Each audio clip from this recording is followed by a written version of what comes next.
Hello, everyone. Welcome to our 2024 HR and Legal Update webinar. Thank you for joining us. I hope everyone is getting logged on okay. If somebody can let me know in the chat if you can hear us on the audio well, just let us know. My name is Julie. I'm the Marketing Communications Specialist at Church Casualty. Our guest speaker today is Eric Becker, who most of you are probably pretty familiar with by now. He is Senior Partner at Cummins & White and also part of CCIA's advisory team. So he helps our customers with HR-related questions, and we are grateful to have his expertise on our team. So a couple reminders before we get started. We will be recording today's webinar as usual, so it will be in your inbox afterwards. And we will have a good amount of time for questions at the end of the presentation. So submit your questions in the Q&A box, and we will get to as many as we can in our time today. So with that, I will go ahead and hand it over to Eric. Thank you, Julie. Good morning, everybody. As Julie said, I'm Eric Becker. I am the head of the Labor and Employment Department at Cummins & White in Newport Beach, and I'm really happy to be able to participate in this webinar today. Thank you to Church & Casualty for having me. So when the calendar rolls around to November 1 every year, we have to focus in on what the California legislature has done in the employment arena in terms of new laws. And that's going to be our focus for today's webinar. I would categorize this as a moderate year in terms of the number of new laws and the scope of new laws.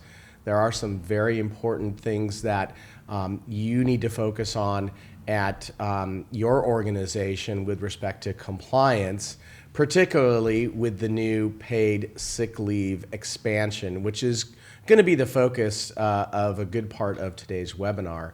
We'll start off with that.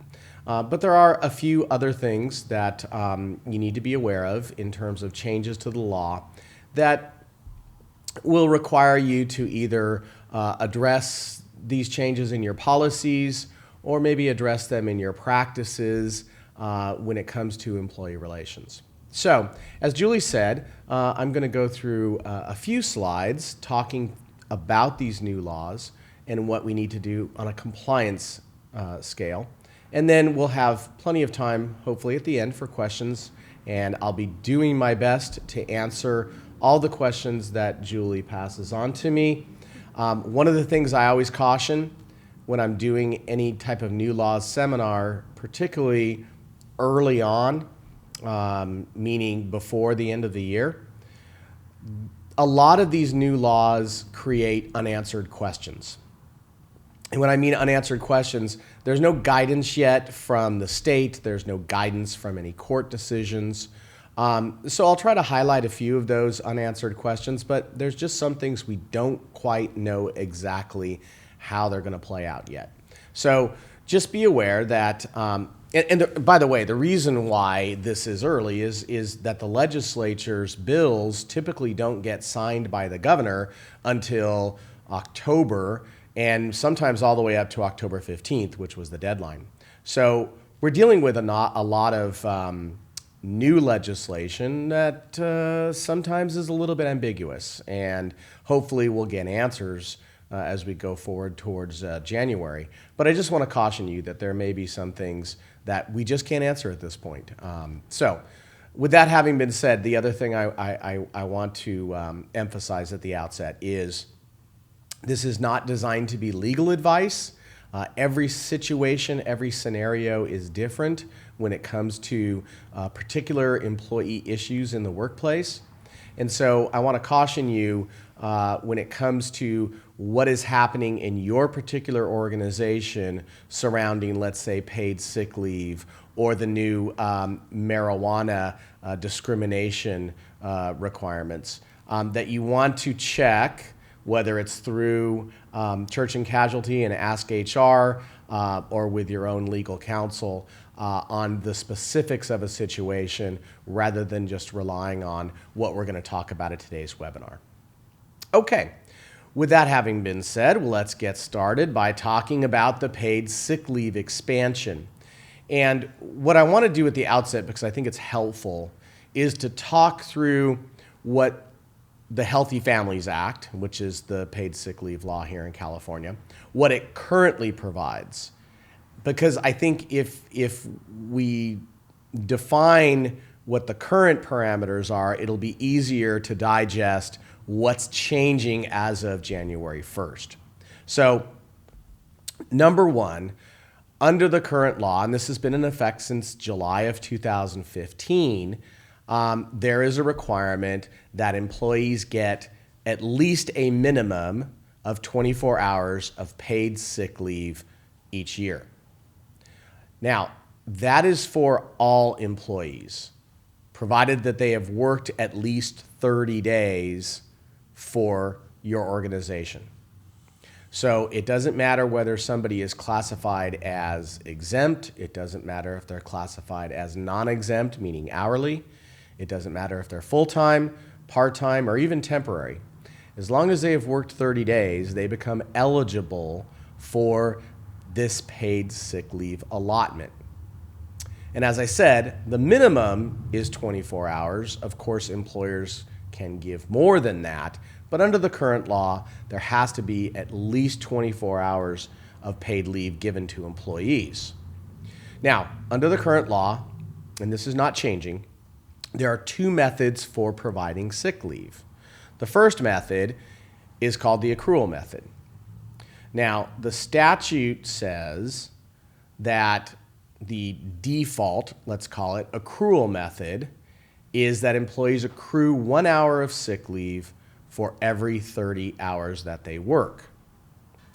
And under the current law, they can accrue up to 48 hours of sick leave, but an employer can limit their use of sick leave to only 24 hours in any given 12-month period. So it's important to understand that the accrual method allows employees to carry over unused sick leave into the following 12-month period. I found with my clients under the current sick leave law that most are not using the accrual method. The accrual method creates issues in terms of tracking, and it creates issues in terms of figuring out carryover. But there are some employers that have used the accrual method. And by the way, you can use an alternate accrual method. It does not necessarily have to be 1 hour for every 30 hours of work.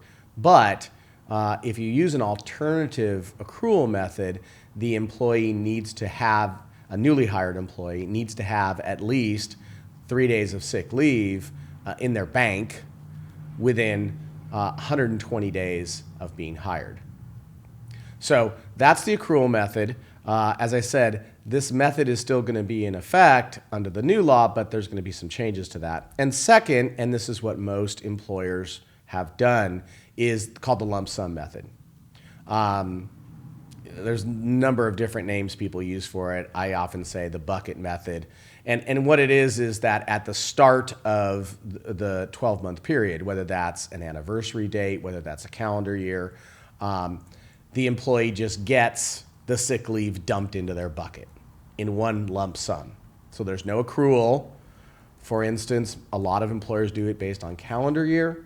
So on January 1st, 2024, if you're using the lump sum method, you dump in the amount of sick leave that employees are eligible to take over the course of the year, and they can start taking it immediately. The advantage to the lump sum method is, number one, there's no carryover. At the end of the year, any unused sick leave just goes away. It doesn't carry over to the following year. And number two, you don't have to go through the administrative process of tracking the accrual of sick leave. So, as I said, most employers under Healthy Families since 2015 have used the lump sum method. And again, under the new law, both the accrual method and the lump sum method are available for employers to use. So, One of the questions or one of the issues that has always arisen under Healthy Families Act is inclusion of the sick leave allotment within PTO. So Healthy Families Act allows employers to roll sick leave into their PTO.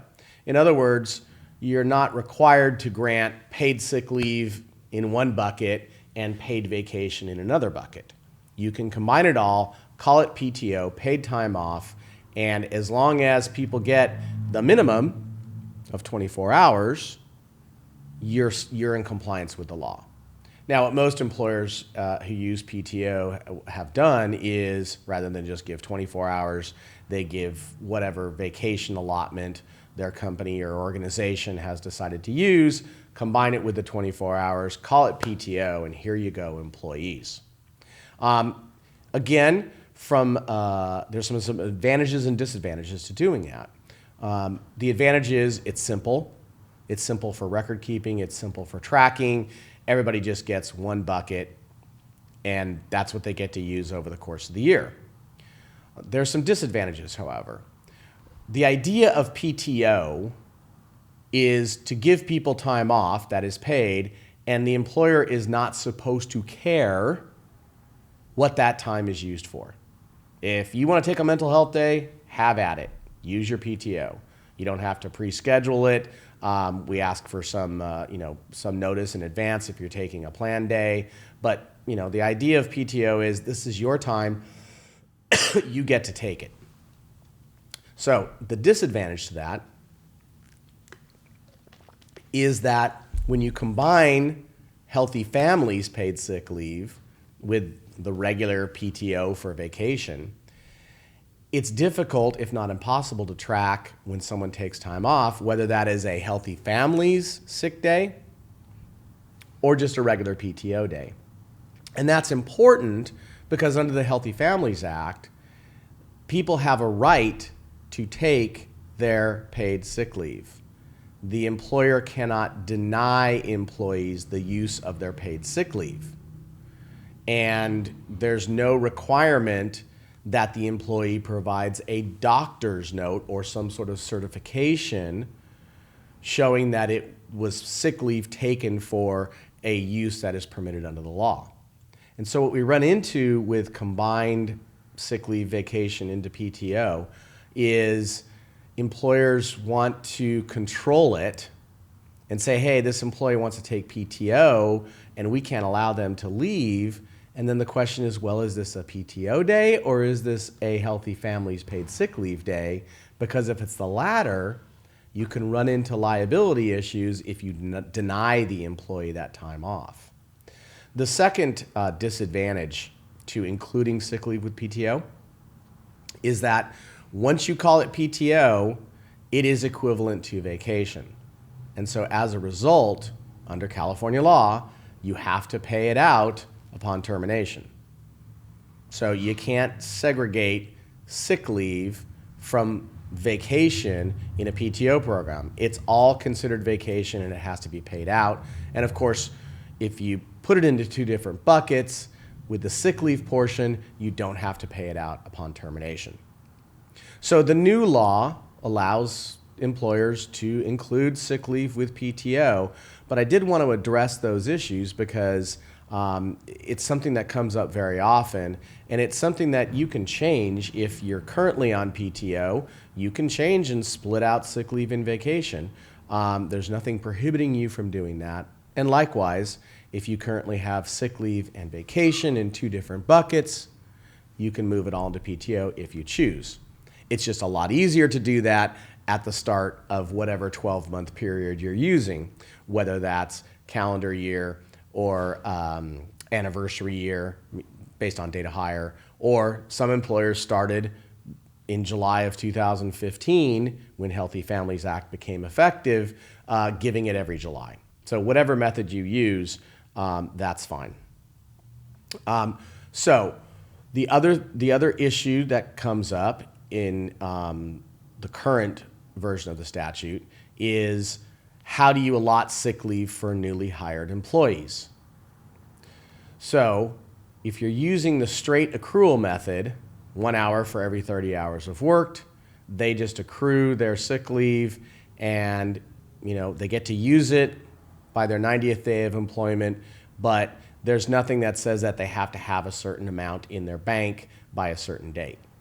However, if you use a different accrual method than 1 hour for every 30 hours worked, or you use the lump sum method, the employee has to have at least the minimum of 24 hours by the 120th day of employment. So you have to make sure that, and this comes up when people are hired late in the year, right? They're hired in August, and you've got a calendar year lump sum sick leave policy. By the 120th day, they have to have the full 24 hours available for use. And then if you want to be consistent with your policy, they're going to get another 24 hours as of January 1. Now, if they don't use those 24 hours before the end of the year, they go away. But a lot of employers make the mistake of saying, well, they were hired in August and we'll wait the 90 days and then they'll just get their sick leave in January. That is not compliant. They need to have 24 hours in their bank available for use by the 120th day. And as we'll see, this is an area that is changing under the new law.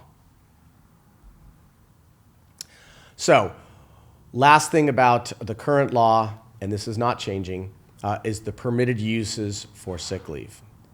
The permitted uses are to care for yourself when you have an illness or injury that keeps you out of work, to go to the doctor, either for treatment or for diagnosis, or to care for a family member who is ill. And that includes grandparents, grandchildren, siblings, along with the traditional family members, spouse, children, etc. So those are the permitted uses for sick leave. Employees are not supposed to use sick leave unless it's combined with PTO, right, for just taking a vacation day. However, as I mentioned previously, the law says that employees are not required to submit certification to the employer of their illness or their doctor's appointment justifying their use of paid sick leave. So in reality, in practice, if employees call in and say, I'm sick, I'm taking a sick leave day, you as the employer cannot prohibit them from taking that sick leave day, even if you suspect that maybe they're going skiing. Now, if they're dumb enough to post on Instagram a picture of them at the ski slopes when they took a sick leave day, then there may be some opportunity there to deal with the non-permitted use of sick leave. But absent any true evidence that the employee is taking sick leave for a non-approved use, you really have to allow people to take their sick leave when they say, I need it for my own illness or for a family member illness. So those are the basics of the law as it exists as of today. Let's now talk about what's going to change as of January 1st. So this is the primary thing that probably a lot of you have read about. Effective January 1, the sick leave allotment is going to 40 hours. So 5 days, in essence, of sick leave has to be provided for all employees. Again, this is not just limited to full-time employees. It also covers part-time, even temporary employees. So as of January 1, people get their 5 days of sick leave per year. The accrual carryover rate is increasing to 80 hours. So if you're using the accrual method, as I mentioned previously, there's no change. It's still 1 hour for every 30 hours worked. But at the end of the year, if people have accrued unused sick leave of up to 80 hours, that needs to carry over to the following year. So people can essentially carry over 2 weeks of sick leave. Now, you can still limit their use of sick leave to 40 hours in a year. So if they're carrying over 80 hours, that does not mean they get to take 80 hours, let's say, in 2025. It just means they've got 80 hours in their bank for their use. You, as an employer, can still, limit that to 40 hours of use. So that is a major change to the law. So I want to talk about an issue that's come up a couple times. Excuse me for 1 second. So, speaking of paid sick leave, so that is the issue of how do you calculate the lump sum that you owe employees now that it's switching to 40 hours if you're doing it on a year calendar basis versus an anniversary date. So what I mean by that is if you give everybody sick leave each year, it's very simple. As of January 1, they're going to get their 5 days. And they can use those 5 days throughout the year. But what if you do it on an off cycle? What if you give everybody sick leave each July 1st? Or what if you give employees sick leave on their anniversary date? So here's the question. Do you have to give them the additional 2 days as of January 1st, 2024? Or can you wait until they reach their anniversary date or July 1st and then give them their new allotment based on the 40-hour, 5-day requirement? So, of course, this is one of those unknowable questions at this point. I've actually done some research to try to find some guidance on it. There's no guidance in the statute. My belief is that if you're not basing it on the calendar year, the law only requires you to give 40 hours for the 12-month period that you use to track sick leave. So my belief is if you're doing it on anniversary date and you've got an employee who has an anniversary date of March, well, they've got their 3 sick days starting in March 2023 that they've been able to use. And their next 12-month period starts in March of 2024. So, even though the new law takes effect on January 1st, your requirement is to give them 5 days for their 12-month period. So I think you can wait until March and give them 5 days for their next 12-month period. You do not have to give them 2 additional days starting January 1st and then give them their next 5 days starting March 1st. Again, I'm basing that on my reading of the statute and what makes the best, most common sense. There's no guarantee that the Department of Labor Standards Enforcement, which is the California agency that oversees this law, is going to agree with that, and we'll see if that issue comes up in the frequently asked questions that the DLSE is probably going to publish between now and January. But I did want to mention it. It has come up from some of my clients, including maybe some of you on the webinar, and that's my read as of right now. So another change to the law is that you have to accrue your full sick leave allotment for newly hired employees by the 200th day of employment. So if you're using the lump sum method or you're using an alternate accrual method, they have to get their 3 days by 120 days, and they have to get their 5 days by 200 days. So if it's lump sum, they've got to have 5 days available for use by their 200th day, and they have to have 3 days available for use by their 120th day. Most employers are going to just dump it in their bank at the outset of their employment and say you can't use it until you pass 90 days, which is permissible. But just to make sure that everybody understands that that change means that you can't delay giving someone their full 40 hours beyond that 200th day. Here's another thing from a compliance standpoint that you have to think about. Number one, Under the Healthy Families Act, you have to show on the pay stub how many hours of sick leave people have remaining for use. So you have to make sure with your payroll company, and don't just assume that they're going to do it on their own, because I've seen too many times where payroll companies say, well, we're not obligated to do that. You have to tell us to do it. Okay? So make sure that your payroll company is adjusting what shows on the pay stubs as of January 1st, for instance. If you're doing lump sum based on calendar year, as of January 1st, their pay stub has to show 40 hours. So that's number one. Make sure your pay stub is updated to reflect that. Number two, every employee is supposed to get a 2810.5 notification. 2810.5 is the labor code section that shows people their hourly rate of pay, their overtime rate of pay, the MPN for workers' comp, and how much sick leave they're entitled to. So make sure that your 2810.5 notices that you're giving to newly hired employees after January 1st reflects the change in how much they're entitled to.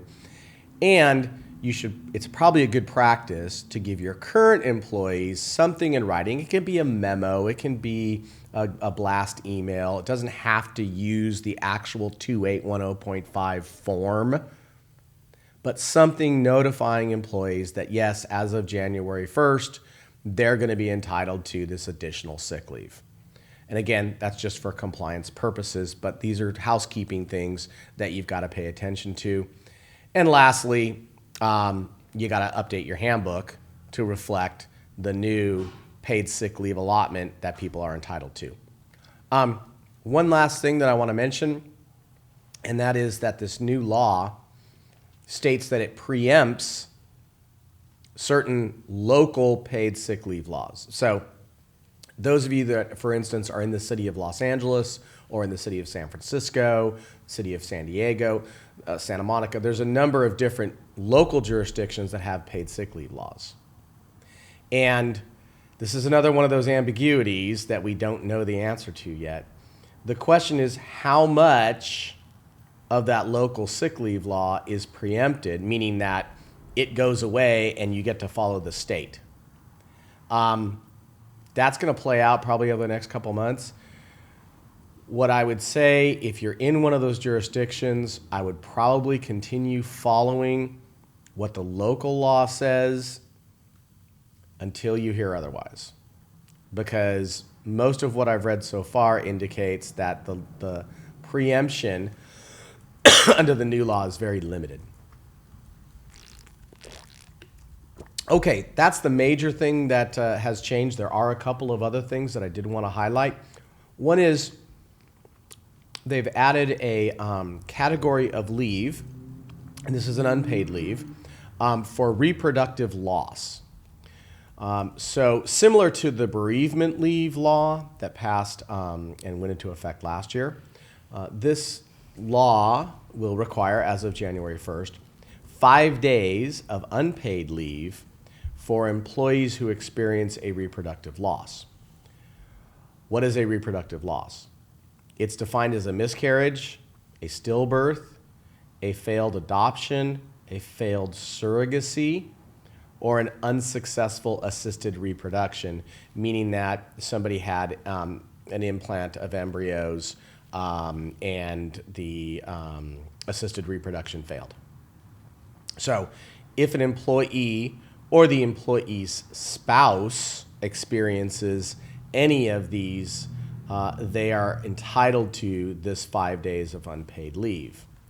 So the eligibility on that, very similar to sick leave, is if the employee's been employed for 30 days. Once they pass that 30-day mark, they are entitled to this, and the employee would have become a parent had not the failed adoption or miscarriage or whatever it is occurred. So that's what I meant when I said it's available to the spouse as well, not just the female employee. So here's something that I wanted to highlight because I get these questions quite a bit, And that is, does this apply to religious nonprofit employers? So as you may be aware, the FEHA, Fair Employment and Housing Act, when it comes to its prohibitions on discrimination, does not apply to religious nonprofits. They are not defined as an employer. In this new section, which is in a different section of the government code from the FEHA, it defines an employer as anyone who employs 5 or more employees. It does not have the carve-out, and so there's an open question of, does the general carve-out that applies to discrimination in FEHA apply to something like this? Again, my answer right now would be the safer course of action is to assume it applies to religious nonprofits until we get some guidance on that. There's no guidance right now. My read is that the FEHA exclusion only applies to the discrimination portions of FEHA, meaning the portions that say you can't discriminate based on religion or based on sexual orientation, things of that nature. But it does not necessarily apply to leave rights such as reproductive loss leave. That's my read right now. We'll see whether we get any guidance on that down the road. So if you have 5 or more employees, safer course of action, somebody comes in and claims they need reproductive loss leave, I would say grant it to them. Now, a couple of other details about this new law. There are some restrictions on usage. Employees can take this intermittently. They don't have to take all 5 days at once, but the leave must be taken within 3 months of the loss. So within 90 days of experiencing the miscarriage or failed adoption, they have to take all the 5 days, otherwise they go away. And if you have multiple losses in a year, the maximum usage is 20 days.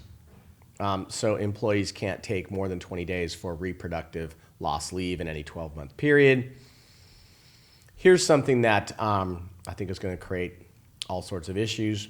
The law does not require employees to provide documentation of the loss.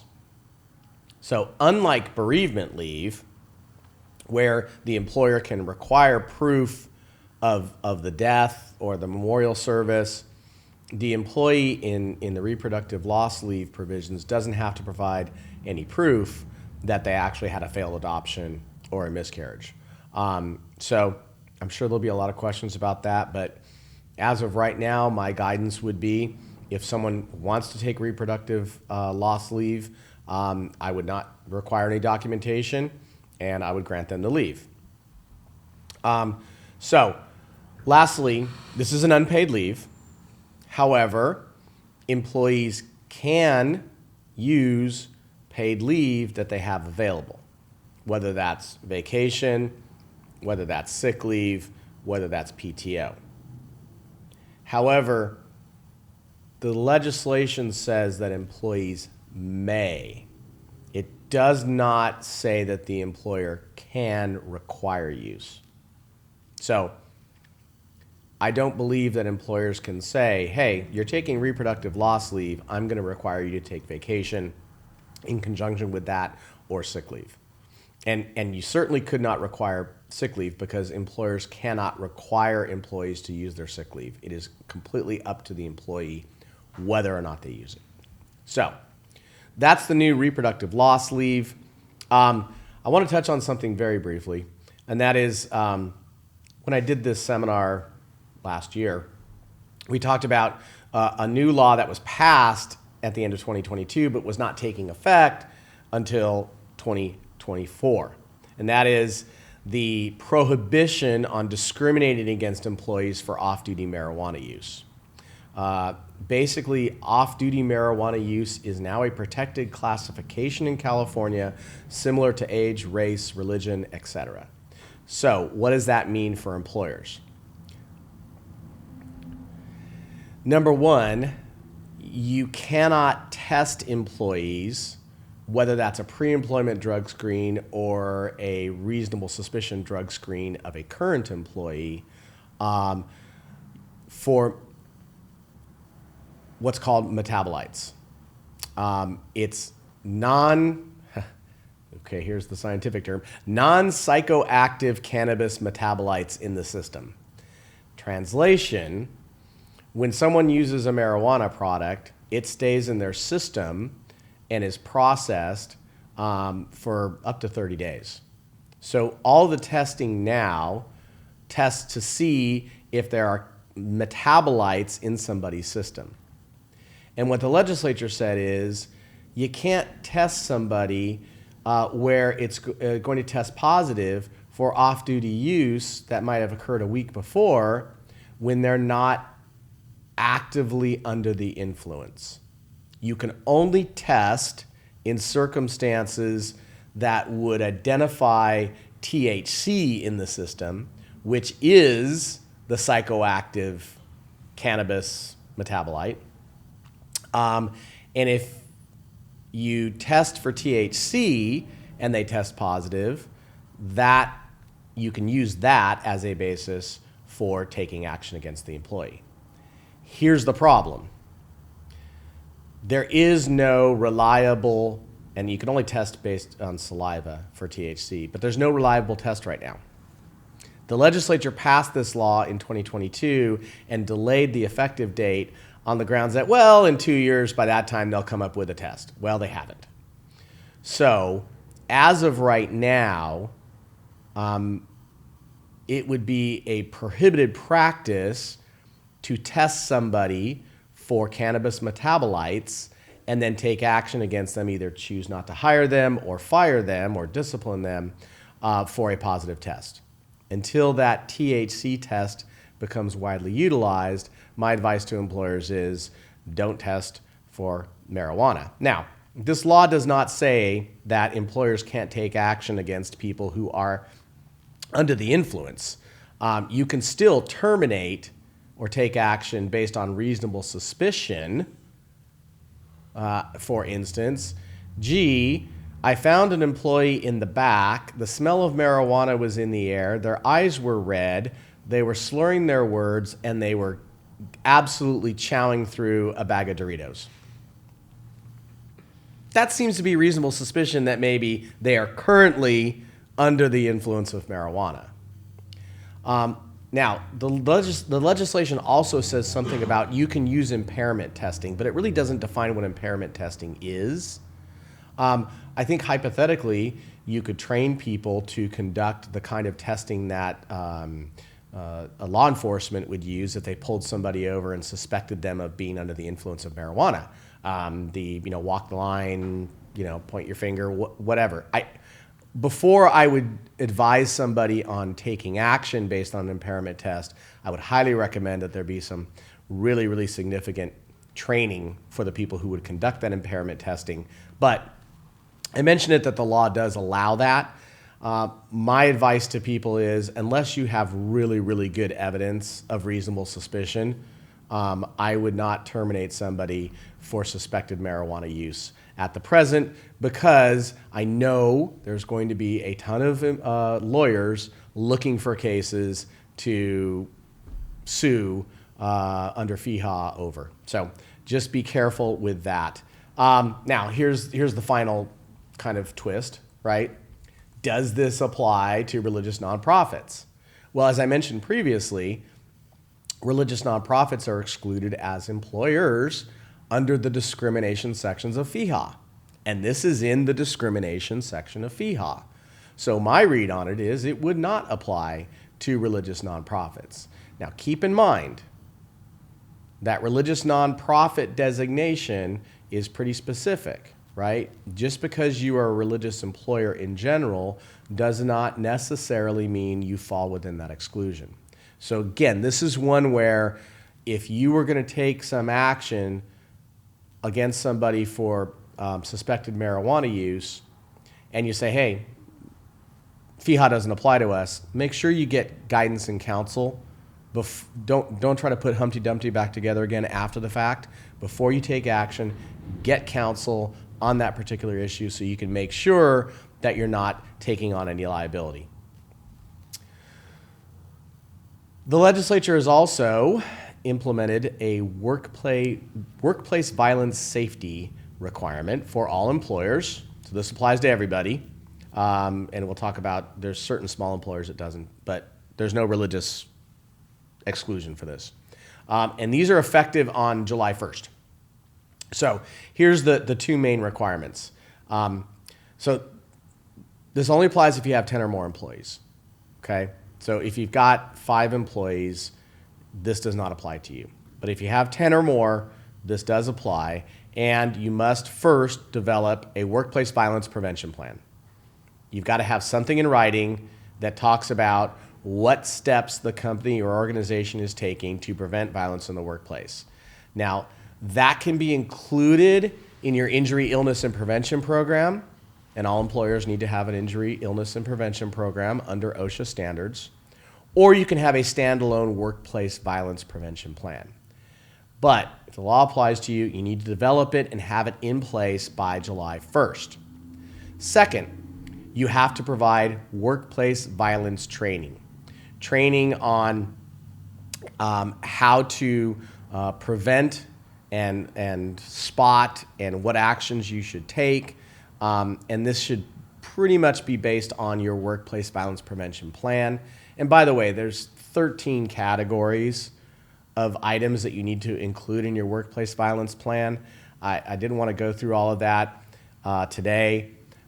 There's lots of folks out there that are going to be providing this kind of training and these plans for employers, and I'll leave it to those experts to go through what has to go into a plan. But the last requirement is you must keep a log of any workplace violence incidents. You don't have to report it to OSHA,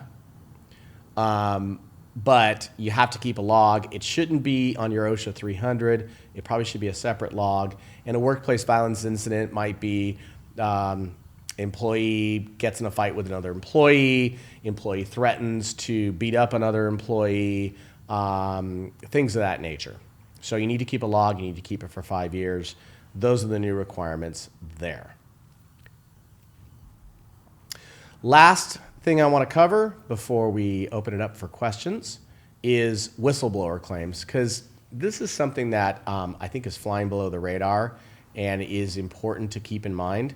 So whistleblower claims is where an employee complains about some unlawful work practice. And it could be a wage and hour violation. It could be, harassment or failure to provide reasonable accommodations, or it could be a complaint that somebody in the organization is doing something that violates any law. I have cases where people claim that a supervisor stole something from them and they complained about it. And of course, stealing is a violation of the law. So their complaint about that violation of the law would trigger a whistleblower claim if the employee says, hey, I complained and then later I got fired. I believe it was because I complained. That's a whistleblower complaint. So if an employee is disciplined in any way or terminated following a complaint, that can lead to a whistleblower claim. And here's where the new law comes in. This new law creates a rebuttable presumption of retaliation. So what does that mean? What it means is that if you discipline or discharge somebody within 90 days of them submitting the complaint, the presumption is that you, the employer, took that action in retaliation for the employee bringing forth the complaint. And so now you're obligated to rebut the presumption. In other words, if it happens within 90 days of the complaint that you terminate this employee, you are now guilty until you prove yourself innocent, which means you have to have documented evidence. I'm going to emphasize that, of your non-retaliatory reason for termination or discipline. Okay? It can't be, well, this employee wasn't performing well, and I sent them a couple emails, and then we decided to terminate them. That is not going to be sufficient to rebut the presumption. You need to follow progressive discipline, have that documented, go through verbal warning, written warning, final written warning, and have all your ducks in a row before you make a decision to terminate someone who has made a complaint. So my caution to you is be very aware if employees bring forth complaints in the workplace of whether or not that's the kind of complaint that could trigger a whistleblower claim. And then within that 90-day period especially, but in general, make sure that your supervisors, your managers are doing what they need to do to document what the problems are with this employee. Because I can see this exploding we already get a lot of whistleblower complaints, but I can see this really taking off because all the plaintiffs' attorneys out there are now going to know that the burden is even more on the employer than it was before in terms of proving that they didn't retaliate based on whistleblower status. Okay, so we are now coming to the portion of the presentation where I get to answer questions given to me by Julie, coming from you through cyberspace. Yes, thank you everyone for submitting your questions.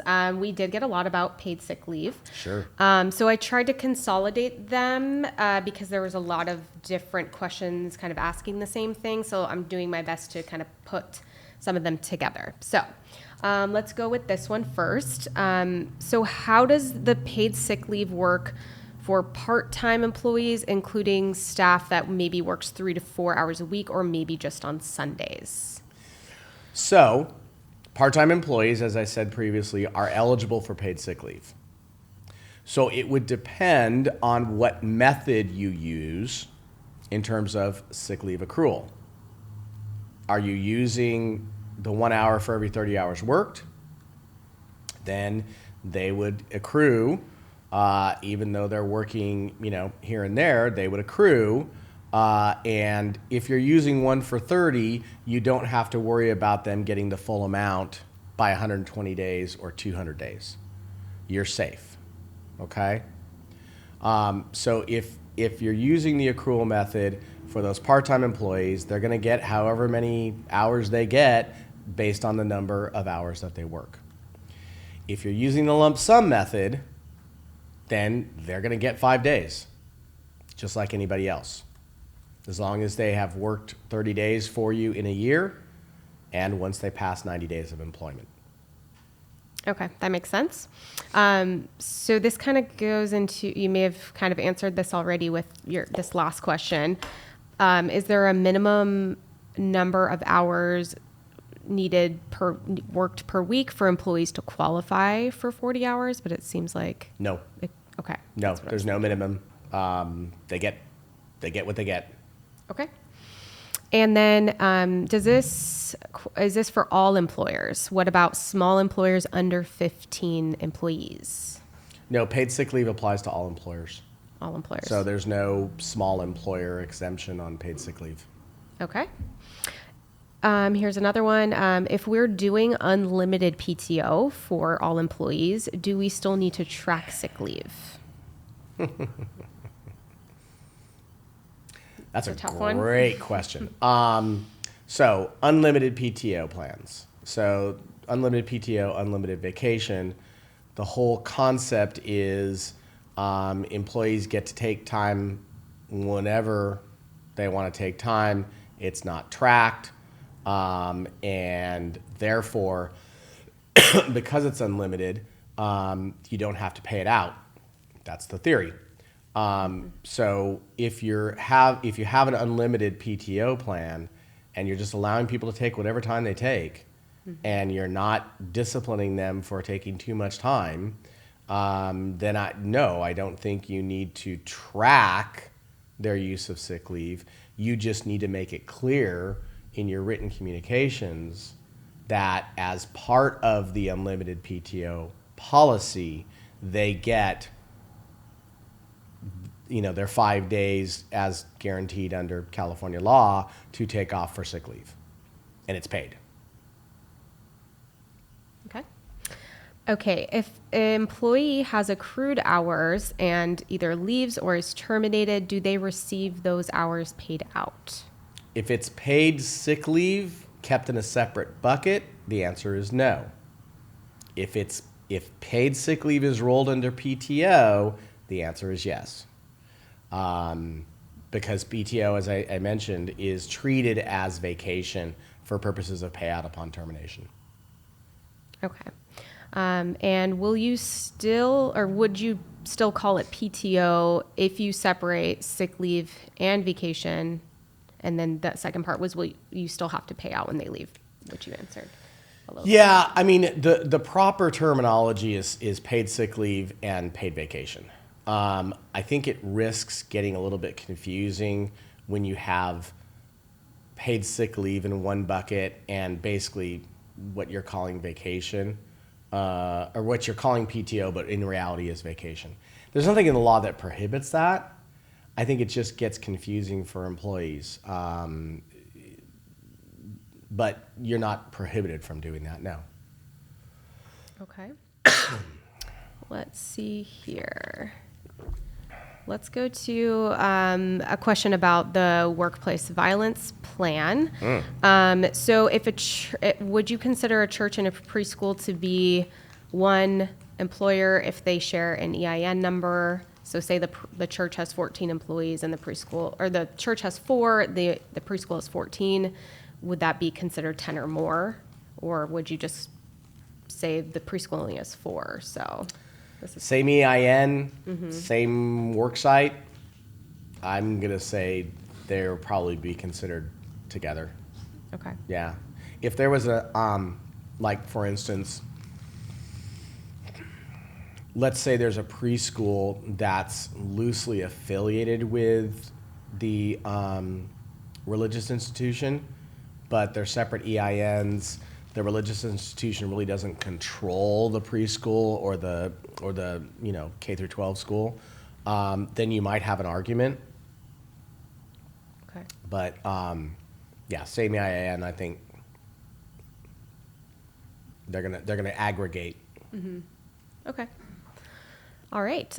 So going back to paid sick, so say how many hours are allowed for 5 days if it's a part-time employee? So would they get like a full 8 hours, or would they just get the number of hours that they usually work in a day? Right. So if let's say an employee is a part-time employee and their regular shift is 6 hours, and they take that day off because they're using paid sick leave, you should deduct 6 hours from their paid sick leave bank, because you're paying them what they normally would earn. So I wouldn't deduct 8 in that circumstance. And likewise, if you have people who are on a 410, a 410 alternative work week schedule, you would probably deduct 10 hours if they took a paid sick day. Okay. But if someone only wants to use 4 hours of paid sick leave because they're using it to go to a doctor's visit, and they regularly work 8 hours, you as the employer can't deduct 8 in that circumstance. The employee has requested only to use 4. You can only deduct the 4. Obviously, you can also require the employee to come back to work after their appointment is finished. Okay. There's a couple questions on the 40 hours and 5 days. So more clarification on what the 5 days mean, like 5 days or 40 hours, or how does that work? Yeah, so, okay, I'm going to chalk this up to my PowerPoint not being clear. The 5 days I put in parentheses is just to kind of say, yeah, this is now 5 days. The law says 40 hours. Okay? They're entitled to 40 hours. So forget about the days. It's just 40 hours equals out to 5 days for most people who are 8-hour employees. So 40 hours is what they're entitled to. Okay. Got it. Makes sense. Okay. Let's see. I had one. Let me just scroll up a little bit. Okay, let's go to the whistleblower law. Does it apply to ministerial staff? Yeah. So the whistleblower laws, there's a couple of them. They are not part of FEHA. These are actually in the labor code, not the government code where FEHA resides. And the labor code applies to religious nonprofits. So, yes, this applies to a religious nonprofit. Okay. Can we carry over unused sick leave per year to the following year? So, let me tackle that two different ways. If you're using the accrual method, you have to allow carryover up to 80 hours. If you're using the lump sum method, you do not have to allow carryover, but you can. You can allow people to aggregate sick leave up to whatever cap you choose. That would be dependent on your policy. Legally, you're not required to do it, but you certainly can. Okay. Let's see here. More about the 5 days and 40 hours. I think we covered that. Part-time employees. I think we kind of covered everything in one way or another. Yeah, I think we kind of covered everything. Outstanding. So yeah, a lot of the same questions, but I kind of like grouped them all together. So sure. So just you know, on the paid sick leave, if you do have questions as you go forward towards implementation and you want to get clarification, you certainly can do so by using the Ask HR or Ask Legal avenues that are provided to you by Church and Casualty. And those questions come to me, and I'll be able to answer them to the best of my ability until we get some clarity. The second thing I would mention is I would really be on the lookout for the frequently asked questions getting updated from the DLSE. If you Google DLSE paid sick leave, it'll pop up. Right now, it's the old frequently asked questions.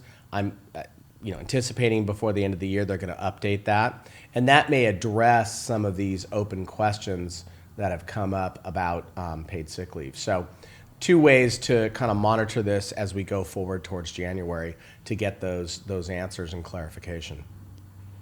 okay, and then I did have one more come through about 1099 employees if that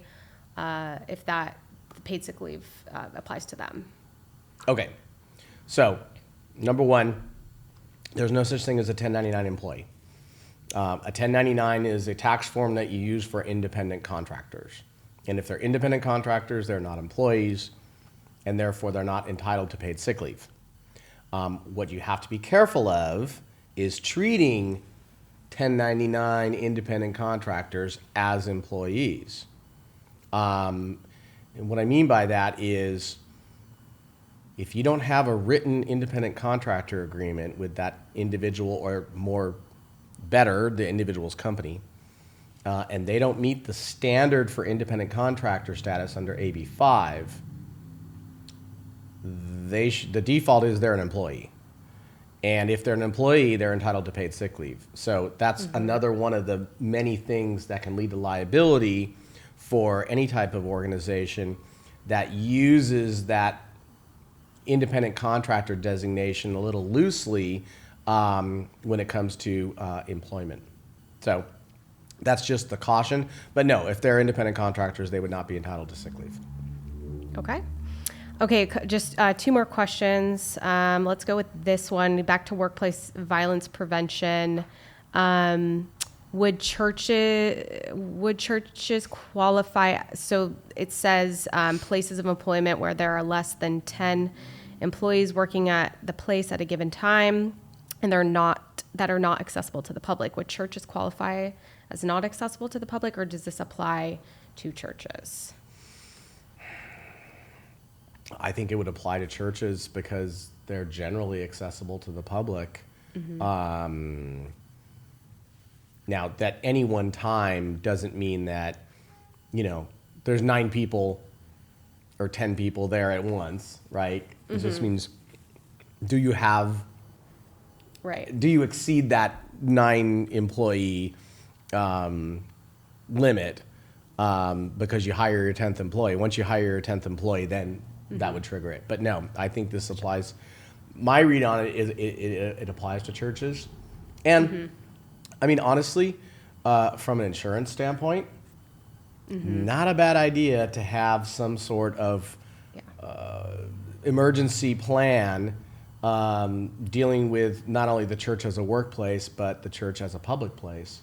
And I think you could wrap those two together, and that is something that probably would help you in terms of when you go up for renewal. Absolutely. Okay. Well, that is going to wrap up our Q&A. That's about all the time we have for today. So thank you, Eric, for your time. Thank you, everybody, for joining, and we will see you next time. Thank you. you. Have a great day.